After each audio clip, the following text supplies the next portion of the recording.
Opa, pessoal, lê aqui, passando de novo para dar o disclaimer, que se você sentir o vídeo um pouquinho estranho, é porque esses vídeos aqui de Wakfu eram para ser um vídeo só. Simplesmente um pós-série. Só que eu me empolguei porque eu gosto muito e o Bruto ficou com mais de 3 horas. Então não tem como, né? Então decidi simplesmente pegar a minha crítica e dividir por temporada o problema. Principalmente nessa primeira e segunda temporada. Eu assisti junto, tá? Eu assisti junto. Então meio que eu conectei inconscientemente as argumentações da primeira temporada da segunda temporada, tá bom? Então, fiquem com esse disclaimer aqui dado. Então, é simplesmente uma sequência de vídeo, tudo de uma vez, que era pra ser e não deu muito a ideia, tá bom? Bora pro vídeo. Porque eu conecto demais a primeira e a segunda temporada da série. Por quê? Por quê? Vamos lá. O Wakfu, ele tem uma premissa muito simples e ele tem a estrutura comum de séries infantis juvenis. E a primeira temporada e a segunda temporada se complementam tão amarradinho que eu sinto que é uma temporada só. Ali é porque a história não. Basicamente, a primeira temporada é toda feita por causa do Lyakubo, que é um negócio transcendental, que é da raça do Yugo, e agora a gente vai lidar com as consequências desse poder que enlouqueceu o Nox, que enlouqueceu o vilão passado. Então é basicamente isso. E agora a gente vai ter um pouquinho de respostas sobre, um pouco de pós nessa segunda temporada, ao mesmo tempo que basicamente a temporada das respostas é a temporada mais episódica. O que, Lê? Meu Deus, como assim a temporada? Exatamente. E a maioria dos episódios episódicos dessa segunda temporada são muito bons. Eu não trocaria nenhum. Que é a brincadeira, que é basicamente o contraste da maturação da obra, que ela cresceu. Os idealizadores viram a primeira temporada, viram os erros e decidiram consertar nessa segunda temporada. Já dando disclaimer de novo, né, que o que eu falei de que a lore não é bem colocada por causa da estratégia do jogo, né, que é basicamente o maior problema de Wakfu é por causa que a lore dele não é bem estabelecida. Porque ela tem uma lore muito grande, que é uma história muito grande do mundo, que você meio que é um aventureiro que não conhece o mundo todo. Só que os personagens conhecem e você tá meio se sentindo um intruso. O que naquela coisa de quase tudo é novidade, não porque você tá aprendendo junto com os personagens, é porque você é quase com o intruso do mundo. Porque a história não se faz traduzir nas suas referências. Aquela coisa de feito pra fã, sabe? Só que em vez de ser fanservice, é da estrutura da história. E o que eu reclamei muito da primeira temporada é que, basicamente, quando você tem algo que não funciona tão bem, lore da sua história, o resto tem que funcionar muito bem para compensar a história. Senão você vai estar contando com quem tá passando pano, entre aspas, né? E agora a gente vai entender do porquê essa problemática vai ser uma problemática. E é por isso que eu vejo as duas temporadas como uma só. Por isso que eu não elenquei isso na primeira temporada. Qual é a trama dos episódios? Esse tipo de grupo, as séries e histórias baseadas em grupo, por que tem esse grupo? E nesse caso, um grupo a la Avatar, eu usei Avatar na primeira temporada só como um contraponto caricatural. Porque a partir de agora eu não preciso mais usar Avatar como exemplo. Eu posso usar o próprio Wakfu. O que eu reclamei, o que eu achei ruim, a segunda temporada já sabe. A segunda temporada se tocou. Opa, a gente falhou isso na primeira temporada. Vamos melhorar. O que mais matura pra mim, ainda mais que isso de que nós não vamos desenvolver a lore, é uma estratégia, não um erro.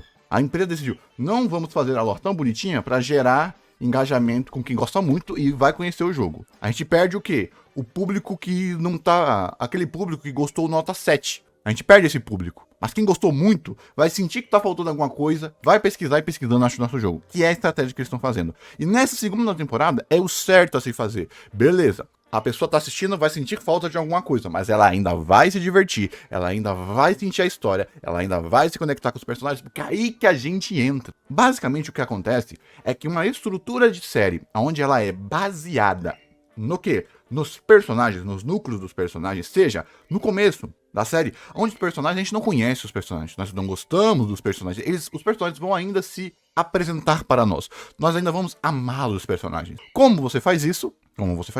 Interação. Esse tipo de história que tem um grupo, o forte desse tipo de história é interação. Você precisa gostar dos personagens, primeiro, pelos que os personagens são. Só que, na verdade, pouquíssimos episódios da primeira temporada são tão bons, são tão bem feitos quanto os episódios da segunda temporada, que a gente vai falar aqui daqui a pouquinho. E é aquilo que pode dificultar. Eu assisti a primeira temporada e não sentir isso que você tá falando. Tá certinho. Mas a gente não tá falando pra eu que gosto, pra você que gosta. É exatamente isso que pode pegar um arquétipo de pessoas e afastar elas.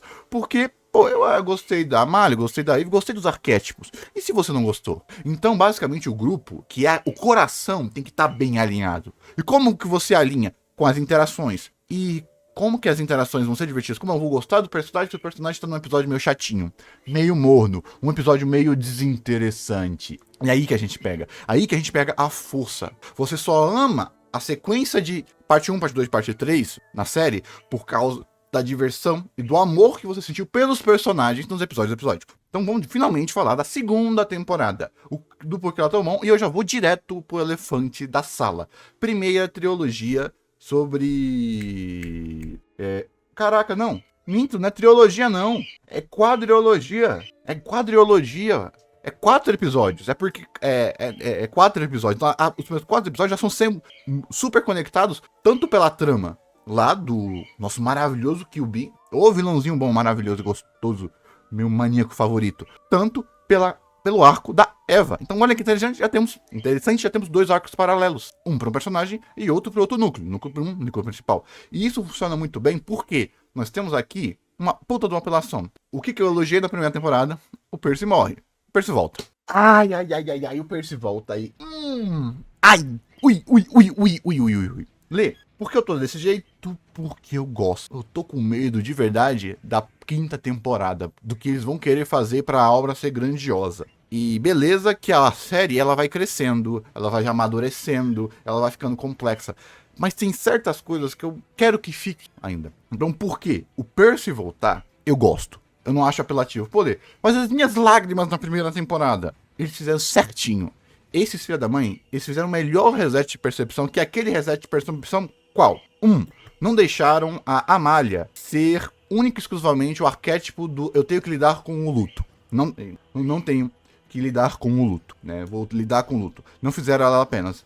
Você viu que ela tava legal, ela só tava triste. Ela não tava, tipo, se negando. Ela tava triste. Maravilhoso. Então não entra naquele arquétipozinho meio pesado, da pessoa tá lá, oh meu Deus, eu não vivo sem você, eu não vivo sem você, Deus Ex Machina, plium. Agora eu vivo sem você. Não. Ela só estava triste e lidando com o luto. Você não via ela se destruindo. Quando ela começa a se destruir, quando ela começa a ficar... Peraí, não, isso é maldade, porque eu já tô superando. Meu amor, volta. Então isso é muito esperto. Por quê? Faz ela sofrer. E a bichinha sofre tanto que meio que acontece efeito Clannad. Desculpa que eu, pelo excesso de sofrimento, eu aceito esse tipo de coisa. Eu aceito essa volta. Porque o personagem é muito importante, né? O personagem é muito importante. Ele é a liga, ele é o coração do grupo. Ele é até mesmo o próprio conflito do grupo. Ele precisa estar lá. E a obra ter que desenvolver outro personagem não ficaria tão bom. Então fazer ele voltar e ainda nessa super saga, entre aspas. Por que, Lê? Porque, basicamente, o Ruby, o Chuchu, salva ele. E eu gostei. Primeiro, vamos lá. O que a segunda temporada fez? O que a Akama fez? Retcon. Lê, como assim retcon? Basicamente, se não tivesse essa cena, eu não aceitaria isso, tá? Eu não aceitaria o Percy mudar. Por quê? O Percy não voltou perfeito. Já vamos dizer aqui que a volta do Percy eu não gosto como eles fizeram, porque a volta do Percy bate naquilo dela não explica. O Ruby salvou o Percy. Como? Por quê? Por que o Ruby salvou? Nunca foi dito que o Chuchu tinha essa capacidade. Só sim. Só aceita e sim. Mais pra frente, lá na 3ª ou 4ª temporada, a gente descobre, lá na frente, que tem uma informação que faz muito sentido. Essa é a merda. Que quando nunca que o Chuchu vai querer salvar o seu portador, porque quando o portador morre, o Chuchu é livre. Por isso que nunca o Chuchu vai querer salvar. Porque ele ganha liberdade. Então, basicamente, ao você salvar o seu portador, você está negando a sua liberdade. Mas isso é lá na frente. Então, não tem como passar pano por isso aqui. Tinha que ter mais informação. Mas o que me faz eu passar pano é... Quando o Percy morre na primeira temporada, você vê o olhinho desse corno com tristeza. Só que ele olha pro Percy e olha pro lado. Você pode dizer, não estava preparado. Não, isso é retcon. Lá, tudo que é setado é você perceber que até mesmo o mal respeitou a morte daquele herói. Ele olhar pro lado, não é ele matutando, vou salvar ele. É pela vergonha. O que fizeram? Retcon. E retcon, quando é bem feito, não é coisa ruim, não é ruim. Dragon Ball é baseado em um retcon ferrado, ele ser Saiyajin. Então, basicamente, foi um retcon. bem feito em fazer o Ruby salvar. Porque o amaciamento da carne do Ruby, ele virar essa pessoa melhor, já estava sendo trabalhado, entendeu? Então, basicamente, faz muito sentido. Faz muito sentido. Era isso, ou você pegar outro personagem e o Rubilax voltar, como substituindo o Percy desse novo personagem. E os filha da mãe é tão safado. Os filha da mãe é tão safado porque eles fazem a história muito consciente que eles estão apelando. Então, o que esses cornos fazem? Não dão de cara que a Eva tá vendo a projeção do Percy e colocam outro personagem para fazer um dueto com ela, que você sente, talvez esse seja o personagem que vai substituir o Percy, porque ele tem um contraponto que a Eva tinha com o Percy, esse personagem tem com a Eva. Tanto que a primeira vez que eu assisti, eu não tava achando que o Percy ia voltar, eu achei, puta que o pariu, esse cara é um caçador de chuchu, o que vai juntar os dois é ele querer o Rubilax, o Rubilax é um chuchu nível 4, e ele vai ser um novo personagem. Fiquei triste pra caralho, mas tudo bem, normal. Aí quando o que acontece, pensa num cabo que ficou feliz. Então eu gosto do personagem, meu personagem favorito morreu e voltou, passo o pano mesmo. Se você acha apelativo, eu não acho porque foi bem feito. A única coisa que eu acho ruim é literal o como, o porquê. Tinha que ter algo, vamos lá, em como funciona a alma, em como funciona a ânima, como funciona o universo do Chuchu. Faz sentido quando você lê a porra da Wiki. E aí eu li que o Chuchu é o inferno, aí tem os deuses lá, então o contraponto da destruição e da criação é o Chuchu, então a dimensão que vocês estão lá, tem essa lorezinha lá, que faz sentido, porque basicamente é um demônio impedindo você de ascender aos céus, selando você. Então basicamente é prender a alma do Percy, ele prendeu a alma do Percy na espada, tomou o corpo do Percy, nesse momento que ele estava morrendo, e o Rubilax curou o corpo do Percy para ele não morrer e ficou lá. Isso não tá na história. E eu nem digo que fica subentendido. É você que conserte. Então, literal, se o Rubilax tivesse, eu fui lá, impedi, é visual. Então, você entende, dá pra entender isso, só que ainda precisa de texto. Você ser visual quando você falha na lore do mundo, é muito pesado. Porque faz muito sentido. É o Percy subindo, ascendendo, aí vem o Rubilax gigantesco, acho que é a primeira vez que a gente vê o corpo dele, pega o pé e puxa. Então você já entendeu o que ele fez. Mas faltou exatamente aquela informação de que quando o mestre do Chuchu morre, o Chuchu é livre. Já deixaria essa cena melhor. Ele morreu. Aí quando ele tava... Eu prendi a alma dele, a mesma coisa que fizeram comigo na espada. Podia até colocar que essas espadas são exatamente feitas para isso. E eu peguei o corpo dele, curei o corpo dele. E agora eu vou fazer o meu sonho. Fazer Rubilax. Vou crescer nesse âmago de angústia que o personagem tem. Para ele crescer. Então, faz sentido. Poucos errinhos, alguns errinhos lá fazem não brilhar tanto, mas ainda é absurdamente funcional. E eu compro. Ao ponto que agora eu vou ser hater. O que fizeram com a Eva, filha Evangeline. Eu amava muito mais o designer dela da primeira temporada. E já dando spoilerzinho aqui do que eu vou falar mais pra frente no vídeo. Filha da mãe, os caras sabiam, bando de safado. Fizeram com ela o que fizeram com a melanina do Percy, basicamente, mudar um pouquinho o designer dela, beleza. Maturidade eu aceito, mas não compreendo, porque eu preferia muito mais o design dela. Filha da mãe sabia tanto que mais pra frente aparece a irmã dela com o cabelo antigo dela. Não! Eu gostava muito mais do cabelo antigo dela. Então, não! Hoje em dia eu não reclamo mais tanto, até porque eu já acostumei, né? Já assisti várias vezes, já foi temporada 2.5, 3, 4, então já deu pra aceitar, mas eu ainda continuo achando o design dela da primeira temporada muito mais icônico, melhor mesmo. Eu acho que compõe melhor com a personagem, e a irmã dela ainda nessa mesma temporada só prova isso. E dado ao que eles fazem, né, pra fazer porque basicamente vai ter o romancezinho dela com Percy, fazer a irmã dela ser esse contraponto sacana, eles fizeram de propósito pra provocar bandidos, ordinários, vagabundos. Hoje em dia eu consigo até mesmo admirar um pouquinho a coragem desses filhos da mãe, tá? Mas eu continuo sem gostar. Por exemplo, se na terceira temporada ela voltasse com um corte antigo, beleza. Mas sacanagem, maldade. E aí nós temos, basicamente, esses 4 episódios, uma trama contínua, separa o pessoal. Basicamente, esses 4 episódios é o que acontece do episódio 29 ao episódio 23 da segunda temporada. No comecinho daqui. Tá vendo como? E é sequência, pô. Muito legalzinho. A gente nem sabe quanto tempo se passou da morte do Percy. Deve ter passado alguns meses, né? Que acaba acontecendo. Então, funcionou. Então, esse é um dos motivos que eu assisto a primeira e a segunda. Por quê? Muito provavelmente, imagine que você assistiu a primeira temporada, não tinha a segunda. Aí você assistiu a primeira temporada, toma lá a porrada que o Percy morre, fica triste lá, fica aqueles falso luto de 2, 3 dias, tal, pra meses depois, anos depois, quando sai a segunda temporada, nem sei se foi antes, sabe, ano que vem, aí o Percy volta. Então eu entendo quem acha apelativo, eu entendo mesmo, porque é sacanagem mesmo, eles não só mataram o Percy, como reconfirmaram a morte dele, como eu falei na primeira temporada. Então, eu entendo a sua expectativa, mas dado o que a história entregou, foi muito bem feito. E a partir daí, o grupo volta, porque agora nós temos outra armazinha boa do QB, né? Lê, eu não gosto muito porque era muito na cara. É aí que a gente entra. O QB, como vilão, não era um mistério. E é isso que eu reassistindo eu percebi as estruturas. O Wakfu dificilmente, acho que só teve 2 vezes, e não são aqui agora, que o Wakfu fez mistério. Era óbvio. E era pra ser óbvio. E era pra ser óbvio. Literal. Um dos símbolos de pureza da primeira temporada, de inteligência da primeira temporada, odeia e ataca o QB, que é o Grugalorogan bebê. Então, você percebe que é pra criar ansiedade. O que esses filha da mãe vão...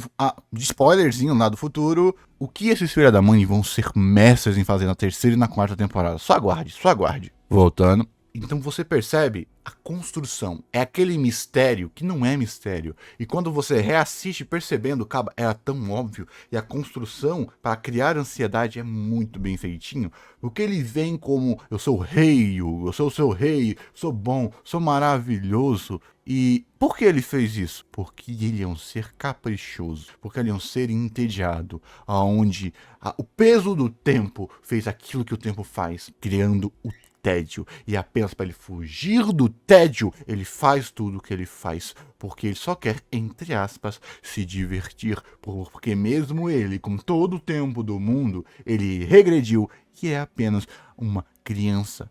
E tem poucas coisas mais assustadoras do que uma criança maligna. Que personagem gostoso, ele antagoniza o próprio Hugo, muito gostosinho, e ele é apresentado, e ele faz todo o trama, ele aparece, dá um pouquinho de lore, o que é super importante, fala do passado. Eles podiam ter apresentado nessa lore, ter apresentado os Dofus, ter apresentado os Dofus, ter apresentado o Akifu, não, né? Só a lore, vocês vão saber só o necessário, a cama maldita. Reclamando de novo aqui pela 80ª vez, e a partir daí a gente parte para essa jornada. Primeiramente, a primeira parte da jornada é para quê? Para atingir a Amália, ir com a Amália, resgatar o Percy, com a flecha de resgate, muito bem colocada a flechazinha de resgate, e depois para salvar e pegar os Dofus do QB. E a partir daí, entra-se a jornada episódica de chegar até o local, que vão ter os episódios para desenvolver. E, cara, os episódios, eu acho que a maioria dos episódios são muito bons, e o episódio número 5, que é o que começa a jornada, é super mega divertido. Primeiro, episódio 5, o Porco Dragão. Que episódio divertido. Coloca masmorra, desenvolve uma característica do Percy, separa os personagens, transformando eles em porcos para você poder colocar um ponto de excentricidade do Percy. Lê, por quê?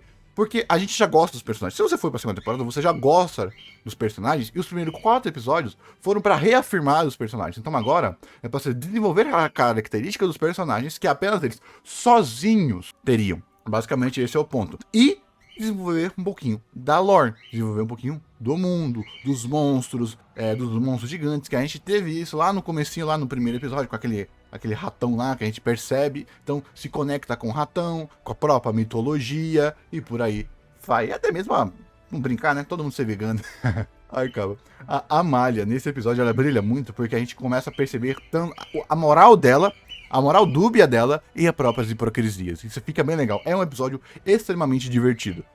Porque ele síntese, aquele episódio que não é tão importante, mas só por ser muito divertido e ter referência daquilo que você gosta, você só passa. Tipo, eu tô, nossa, hype. Quero ver, quero mais informação do QB, quero mais informação do passado do Yugo, da raça do Yugo, que agora eles são ET. Quero mais. Nossa, que episódio divertido. Nossa, que episódio legal. Agora podemos continuar. É isso que tinha aqui. O episódio 5 é como que teria que ser todos os episódios da primeira temporada. E a partir daqui, a trama começa. Episódio 6, a gente tem mais uma porrada de informação. Por isso que eu fiz esse link, porque eles param essa porrada de informação com esse episódio e depois vão lá de novo pro episódio do QB, ele dando mais informação através do Liakubo. Aí episódio 7 explicando, o episódio do Ruel, mas não só do Ruel, da família dele, acho que da bisavó dele ou a avó dele, da característica dos Heliotropes, como os Heliotropes são como classe, um pouquinho de lore do mundo, do bonde, de como funciona e Power Scale. Esse episódio é muito bom simplesmente por dar um buff no Ruel, sem dar esse buff pro Ruel. Isso é muito divertido para dar uma característica que esse povo tem, porque eles pareciam só o cabo que tinha pá. Agora a gente percebe ele com, entre aspas, classe. Isso é muito bom, porque é aquilo que eu tava falando de que você precisa setar algumas coisas do mundo. Aqui é literal work build e mostra o quanto isso é necessário. Lê, por que fizeram nisso? Porque é work building que está selecionado pros personagens. O que a série não faz é work building do mundo como um todo. Exemplo, né? Pessoal aqui do futuro de novo, igual eles ficam citando o Ogreste o tempo todo aqui, beleza? Mas o Ogreste não é tão bem feito. Fica parecendo com a Gwitch. Aí, na próxima temporada a gente descobre. Voltando. E depois a gente tem o episódio 8, que é o episódio para resgatar o Rubilax e que já começa, ou seja, é um episódio, não é episódio, ele é uma antecipação. Olha que bom, porque ele apresenta a nova classe de caçadores de chuchu, a consequência do Rubilax, a próprio desenvolvimento do Rubilax, tá? E desenvolve o mundo dos chuchus. Porque lá na primeira temporada já sabe, o Rubilax, ele é forte, ele é poderoso, mas ele não é essa Coca-Cola toda. Tem ranks maiores que ele. A gente só pega, tipo, o segundo mais poderoso chuchu. E toda a trama dele. E algo muito bom que é, nesse 8º episódio, nós temos um fake episódio episódico. A gente acha que vai ser um episódio episódico. Tem a estrutura de episódio episódico, que é só voltar pro Percy. Aí tem lá a cena do Rubilax, me salve. Aí quando vai lá pegar o Rubilax, que ele tá quebrando o voto de silêncio dele, brincadeira, bum, não foi episódio. É parte 1, meu amigão. Eles caem no mundo dos chuchu. É chuchu ou ruchu? Não, é chuchu. No mundo dos chuchu. Porque, ou seja, é um episódio episódico de 2 partes. Lê por quê? Porque esse episódio episódico vai se conectar com, literal, o plano do vilão e a saga final. Então eles estão setando o terreno para o que vai acontecer no final. Tanto que a partir daqui, só eles estarem lá no mundo dos demônios, a saga inteira podia se desenvolver aqui. Mas não, cai no final do episódio, consegue voltar no episódio seguinte. Aí nós temos o desenvolvimento do Rubilax, o episódio do Rubilax, para ele se desenvolver, para ele se adaptar, para ele voltar, e também para desenvolver essa parte da lore. De novo, por causa que vai ser usado lá no final. Lê, o Rushu sendo vilão mal por mal é legal? Não. Mas eu passo o pano, porque ele não é para ser ele é para ser uma caricatura mesmo, né? Spoiler pro futuro, e mesmo sendo uma caricatura, não é tão bem feito, porque a gente vai ter um personagem de conceito mais para frente na história muito melhor. E até mesmo comparado com o próprio Rushu. Voltando. Então a gente tem esse ponto aqui, mas é um episódio divertido. São 2 episódios bem conectados que mostram para quebrar a monotonia. Basicamente, aí conseguem tirar ele de lá e isso vai ser... E essas informações, é aquilo que eu falei na primeira temporada, de conectar o episódio com as informações necessárias. Se você não assistiu esse episódio, literal, o final não vai fazer sentido. Nós temos isso daqui. E a partir daqui, episódio 10. Mano, perfeição. Lê por quê? Vocês perceberam que eu basicamente, até o episódio 10, eu só citei elogios? O que começa no episódio 10 da primeira temporada, o Gubble. Mano, de verdade, se você assistiu a segunda temporada, eu quero que você pegue esses 3 episódios e reassista os 3 episódios do Gubble da primeira temporada e você reassista os 3 episódios do Gubble da segunda temporada. Mano, olha a qualidade de escrita, de antecipação dessa boneca. Mano, que maravilhoso. É absurdamente simples. Mas tem subtemática, tem semiótica, tem simbologia e tem mistérios não gritados, pô. Por exemplo... não quero falar, só faça. Vai, confia em mim. Assista os primeiros. Por quê? Ele é literal um paralelo direto. Eu já elogiei pra caraca o episódio do Gubble na primeira temporada. Então imagina esses novos 3 episódios do Gubble melhor, que desenvolvem o mundo e que a sequência do episódio 1 ao episódio 9, para essa sequência de 3 episódios serem melhores do que a sequência de 9 episódios até isso do Gubble. Mano, é muito gostoso, é muito divertido. Você tem o 7 pro mistério, você tem o 7, por exemplo, ali, você falou que esse aqui é o segundo mistério. Não, isso não é mistério, é o próprio Chris Clark fala. Como era óbvio, como não vi. E se você pega até o subtexto, as piadas, o desenvolvimento, cara, é muito bom. Esses 3 episódios são absurdamente bons, bem feitos e divertidos. E ainda, eu gosto muito do subtexto, porque quando você se reassiste, como eu reassisti, você pega muito mais coisinha, porque tem uma referenciazinha aqui, tem um mistériozinho ali, tem uma antecipação aqui e ali. Se você assistir prestando atenção, você vai perceber, e isso é muito bem feitinho. É muito bem feitinho e termina bem pra caramba. E até o power scale mesmo, até o desenvolvimento. É porque aqui, basicamente, você troca o grupo principal dos protagonistas. E por você fazer isso, você muda a estrutura que toda a história é contada. Porque agora o protagonista é o Chris Clark. Só que o Chris Clark, ele é caricatural, ele tá tendo o arco dele, ele tá tendo... A cidade tá sendo desenvolvida, as consequências do mundo tá sendo desenvolvida, ao mesmo tempo em que a hipocrisia e problemas da cidade estão sendo expostos com a própria metacrítica que tá tendo dessa cidade. É super caricatural, é super boba, não é pra ser profunda, é pra ser divertida. E é isso com excelência. 10, 11, 12. É uma das minhas sequências de episódios que, né, não são de lore favoritas. Acho que só perde pro episódio 16, que ainda é um dos episódios mais lindos da série como um todo. Aí terminou essa sequência, terminou o mistério, botou um romancezinho fofinho, botou desenvolvimento, melhorou a relação, fez piada, a piada com o Percy e com a Eva.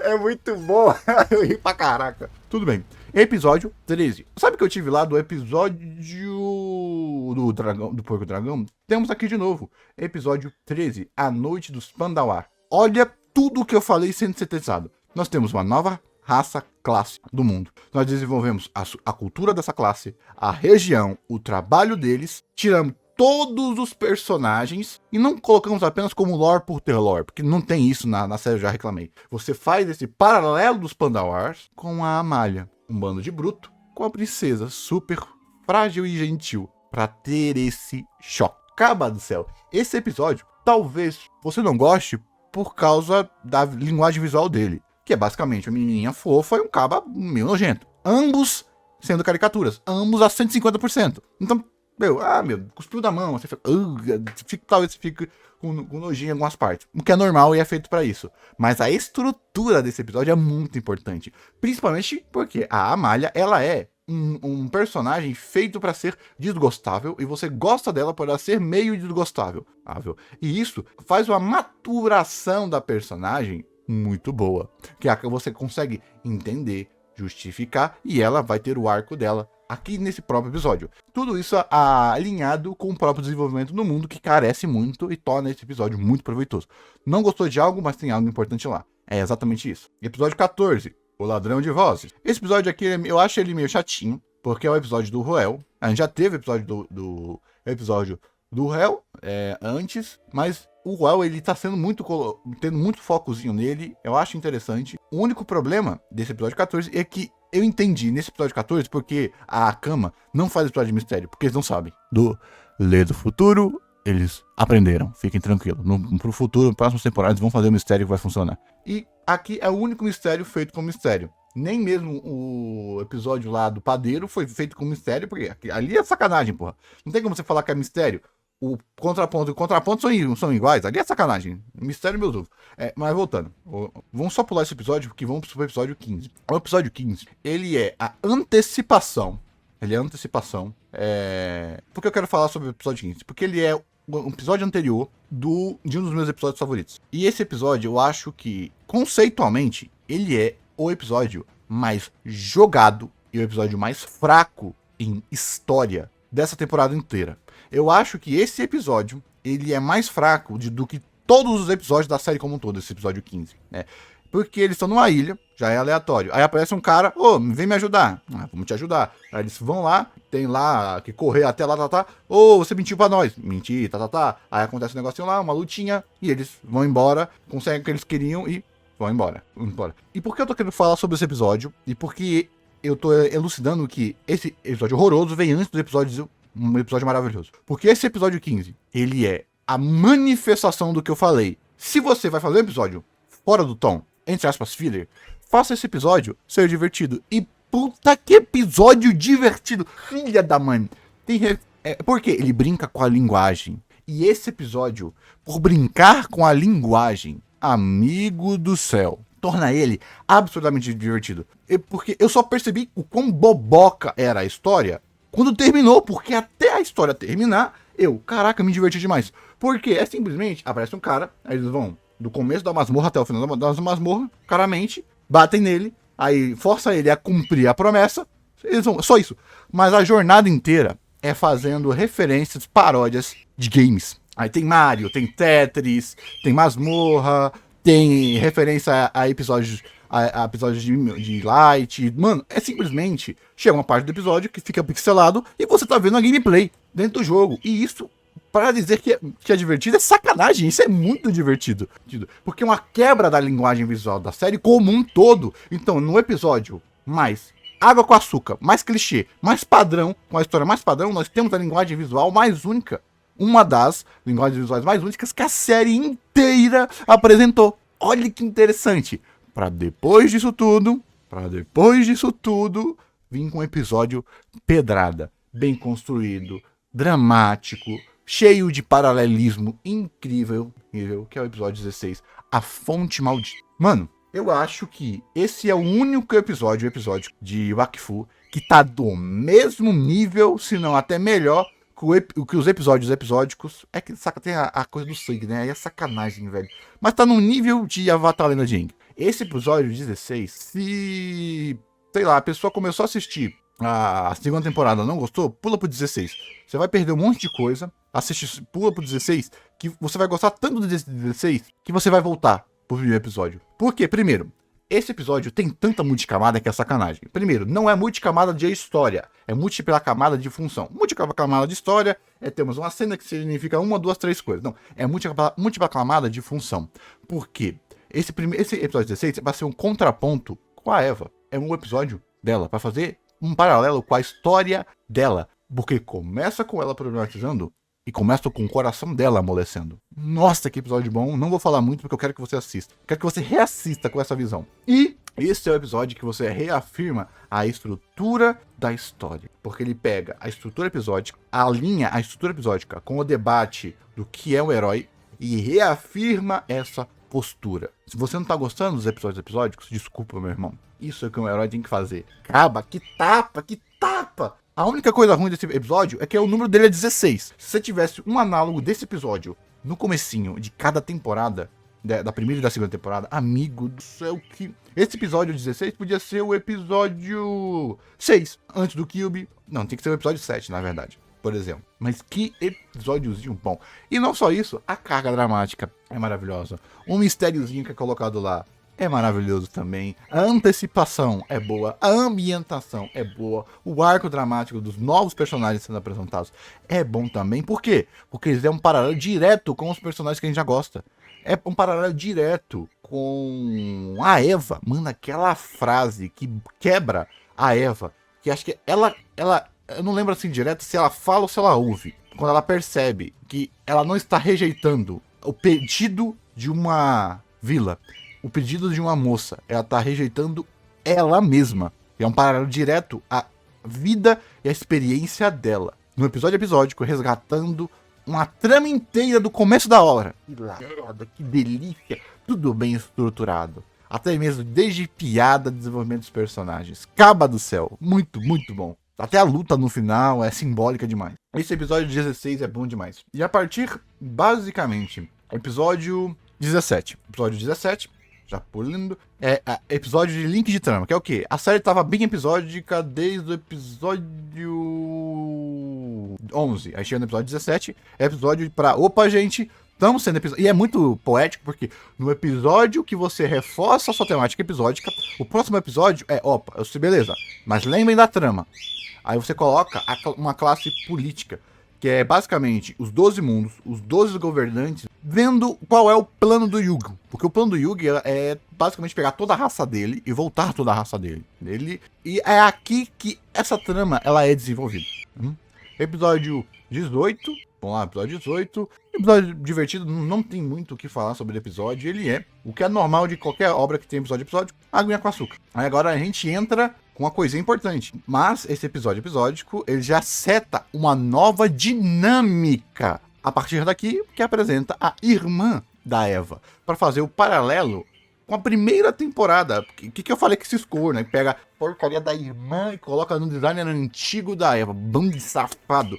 Pra você colocar a função de que ela vai ser empaca foda do romance, basicamente. Porque ela é muito séria, o Percy é muito bobão e ela é muito bobona. Pra fazer aquele paralelo de, ó, porque você é de um jeito e aí você tem romanticamente ficar com alguém mais parecido com você, não com seu oposto, para que dá aquela insegurança. E legal, isso não é a trama do episódio. Não! Isso é a semente dessa trama, que vai ser retroalimentado porque isso é uma nova dinâmica, não é um novo trama. E essa nova dinâmica é feita para desenvolver o trama e desenvolver esses personagens, porque até então a série não é omega romance. Lê do futuro, se preocupa não que mais para frente vai, tá? Fica tranquilo, se vocês meus amigos fãs de romance. E por não ter essa parte meio romântica, então você trata o romance mais como piada e desenvolvimento de piada dos personagens, que é basicamente isso. Então ela chega para ser esse meio que conflito entre, basicamente, parece externamente que essa pessoa combina mais com você. Não eu, porque somos muito diferentes. É uma trama adolescentezinha? Sim. Só que lembrem, ainda é uma série infanto-juvenil. Tá tudo de bem, tá tudo de boa, tudo tranks. Ter uma trama mais adolescente, porque ainda é divertida. Por ter uma nova trama e essa personagem colocar uma nova dinâmica, se torna extremamente divertido. Principalmente porque a gente vai entrar agora na saga do navio, né? Basicamente. E eu vou sintetizar essa saga do navio, basicamente, porque ela é feita basicamente, vamos dizer assim, a parte feminina versus a parte masculina. Isso é uma síntese muito bobinha, tá, gente? Por que, Lê? Porque colocaram mais uma mulher. Porque essa mulher foi colocada para gerar esse conflitozinho entre romance, belezinha, belezinha, ao mesmo tempo em que a gente está colocando a trama de diferente. Então isso é colocada, primeiro, para você ter uma nova dinâmica. Segundo, para você fazer episódios episódicos um pouquinho diferentes, porque você não conhece essa personagem. Essa personagem não tá sendo, entre aspas, forçada. Ela é um link direto. Tanto que mais pra frente ela vai sumir. E por quê? Porque a trama desse navio vai ser muito importante para a saga final. E isso é muito interessante, para dar esse renovo do grupo. Porque ao você ter esse novo membro, novas interações aparecem, só que a série é consciente. Ela não vai ser uma nova personagem. Ela é, literal, um novo arquétipo, uma nova ferramenta pra gente gostar mais dos personagens que a gente já gosta. Entendeu, Capotinho? Sabe, pra tipo, a Eva e o Percy tem que brigar, mas como eles já brigam o tempo todo, precisa ter um outro motivador pra ser uma briga com um viés mais romântico. E essa é a personagem. A piadinha. Pô, a piadinha da Flecha foi muito boa, velho. Porque ela tá toda lá fingindo que não tem ciúme e tal. Aí quando acontece lá, é legal. Principalmente porque a gente já gosta dos personagens, né? É aquela coisa de se afasta dele. A reação que ela tem é a nossa reação, basicamente. Isso é bom, né? Tanto que lá no episódio 21, aquilo que é setado no episódio 18 e 19 é ativamente desenvolvido. É até meio poético, né? O que esse episódio 21 trata, que eles caem lá na ilha, que tem esse tema inteiro. Basicamente, no episódio 21, que esse tema inteiro, ele é abordado, e depois que ele é abordado, ele meio que... ele não tá 100% desenvolvido, mas ele é amplificado. Episódio 22 é basicamente a maturação do romance, é aquele episódico que... bem feito, não é o episódio 16, mas ele é bem feitozinho. Por quê? Porque estão se colocando romance, não estão nada melhor que agora a gente colocar uma trama de comparação, que é basicamente de um romance, né? De um casal que foi separado à força, porque esse arco de romance vai ser mais diretamente trabalhado. Então estão preparando o terreno. Então estão usando os episódicos para preparar o terreno. Isso aqui é muito bem feito. E esse episódio em si, ele é bem divertidinho, como um todo. E a partir do episódio 23, antes de falar do episódio 23, eu quis, só pra dar o episódio de terror. O episódio de terrorzinho, ele é divertido, tá? Eu gosto do episódio de terror, é que eu não gosto de terror, mas lá que é basicamente o arco do mapa. Mapa? É, o arcozinho do mapa, os caras foi lá e deu um arcozinho pro mapa.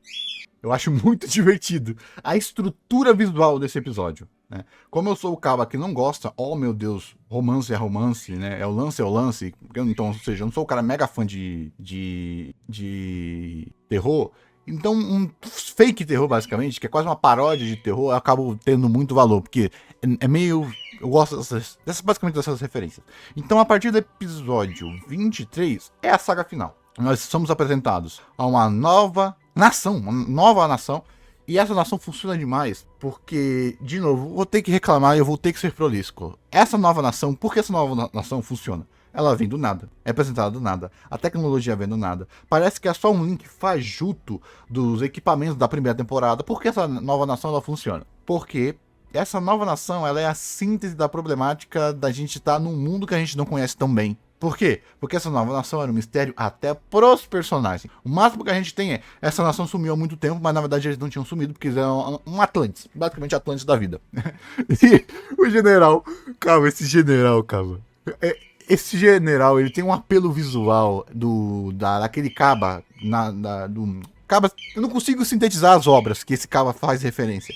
Mas se você é um cara que gosta dos animes, você vai olhar esse cara ele vai ter uns arquétipos assim que você fala, meu Deus do céu, de onde esse cara é? É tanto arquétipozinho de anime, desde vilão, antepsação, Griffin, Capitão Jack, cara, é tanta coisinha, e ele é tão caricatural na forma de soberano que ele age, que ele é muito divertido, cabo. E até as subalternas que são feitas para ser aquele copia e cola do personagem sem personalidade, do militar sem personalidade, até elas você consegue sentir empatia, porque o conceito delas é elas não terem personalidade, é a síndrome do mesmo rosto, e elas são feitas para contrastar com a vice-capitã lá, que é uma análoga, acho que ela análoga a outra lá. Se você assistiu, você sabe, não vou ficar fazendo link, né? Não tô só fazendo resumo, não, tô fazendo análise. Então eles apresentam para ser um conflito, porque eles querem ir para uma ilha onde estão os dofus do Kyuubi. E esses caras querem ir para essa ilha porque essa ilha é onde eles querem fazer a casa dele. Então a gente já tem um conflito. E como desgraça pouca é bobagem, você já está tendo um conflito com eles, aí vai ter o conflito com o Kyuubi, que já tá indo para lá, e você vai ter o conflito com o saga final começando, Hushu. Aqueles episódios. Você lembra lá que eu falei que eles foram pro mundo e eles conseguiram sair? Quem ajudou foi o Kyuubi com o Lyakubo.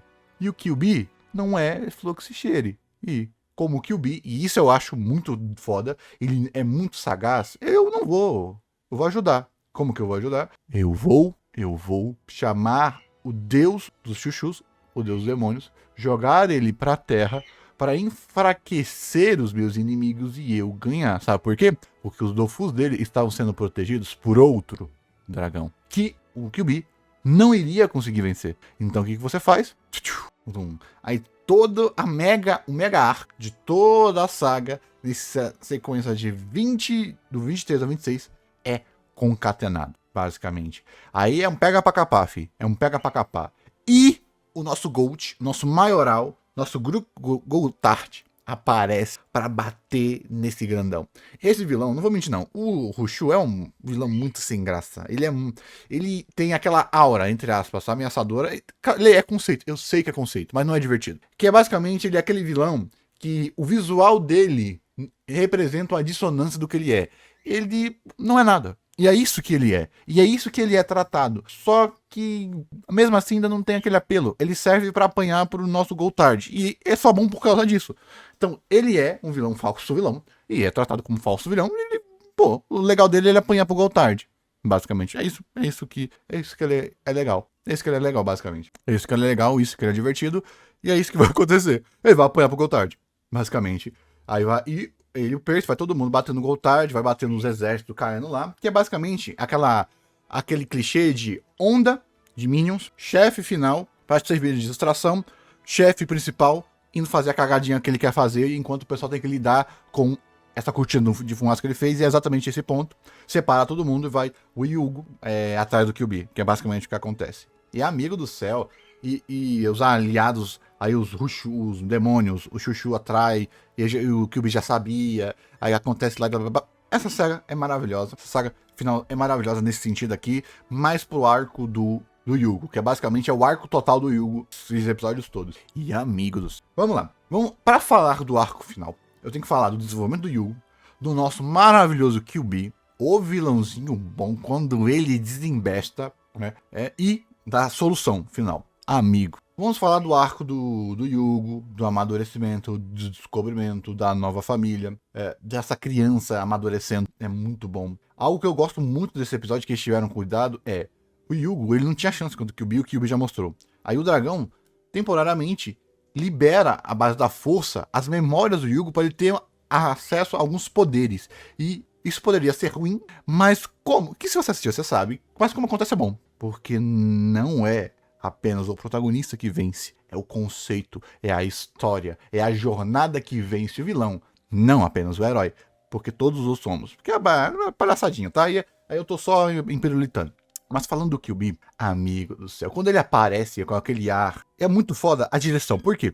O personagem ele aparece basicamente quase como uma caricatura da bondade, mas ao mesmo tempo a direção ela é dissonante, então você sente que tem algo errado. Padrão, comum, mas muito bem feito. E enquanto você tá achando que é um mistério, que ele tá se segurando, que ele tá se escondendo, não, ele não tá se escondendo. E quando o Kyuubi se revela, é porque ele fez tudo isso por capricho. Ele podia acordar, se recuperar e sair matando todo mundo. Mas, por capricho, porque é aquela conveniência do vilão, que faz tanto sentido que não é conveniência, é o que o vilão é. E é assim que ele age. E o paralelo dramático é quase tão bom quanto o do Nox. Caraca, ele ser muito malucão é super divertido. Caba do céu, é muito divertido. Ele e o Nox estão quase no mesmo nível. No mesmo nível. Infelizmente, a aura do Nox, a aura como um todo de luta e tal, faz o Nox para mim ser melhor. E o Nox, ele tem o episódio OVA dele, que aprofunda a história dele, você sente ainda mais. Ao mesmo tempo que o Kyuubi, ele tem a sequência da história dele, não vou dar spoiler. Mas mesmo assim ainda prefiro o Nox. Mas o Nox e o Kyuubi, maravilhoso, porque ele é simplesmente uma criança hiperativa que viveu a eternidade sem amadurecer e só quer fazer as suas vantagens e os seus desejos e vai destruir todos aqueles que os disserem não.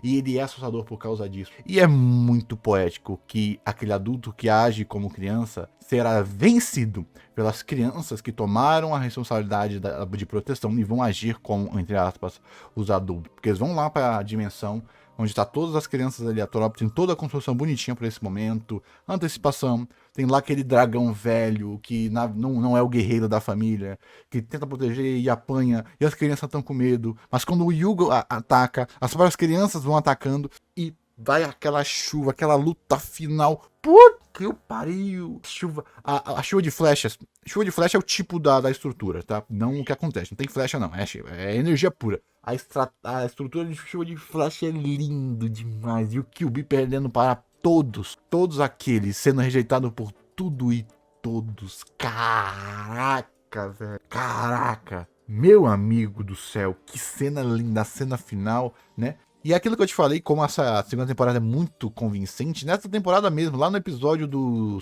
Chuchu, por exemplo, lá com aquele olho que quer cancelar poder, já lá foi setado que o Yugo tem é um boné que nem os amigos dele sabem. Lá já foi setado, eu acho que foi setado um pouquinho antes, ou foi? Lá no episódio número 8 já foi setado, e nesse episódio aqui o Yugo tira o chapéu e mostra o que tem lá, e não só ele, porque, né, maravilhosa, coisa boa, pouca é besteira.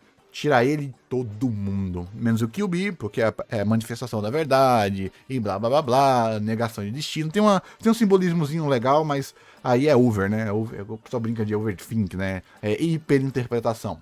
Mesmo assim, ainda é uma interpretação super mega válida, tem tudo lá, mas aí eu tô forçando porque eu amo demais. Se você não ama demais, você não vai se esforçar a esse nível pra pegar todas essas camadas de interpretação. Não é algo que tá lá, mas não tá tão lá quanto o episódio do Gobble dessa segunda temporada. Mas, pô, tem lá a luta, e que luta, meus amigos. O Kyuubi sendo vencido, e joga ele, mano, Velho, joga ele na dimensão branca, velho. Puta que na merda, mano. Spoiler do futuro.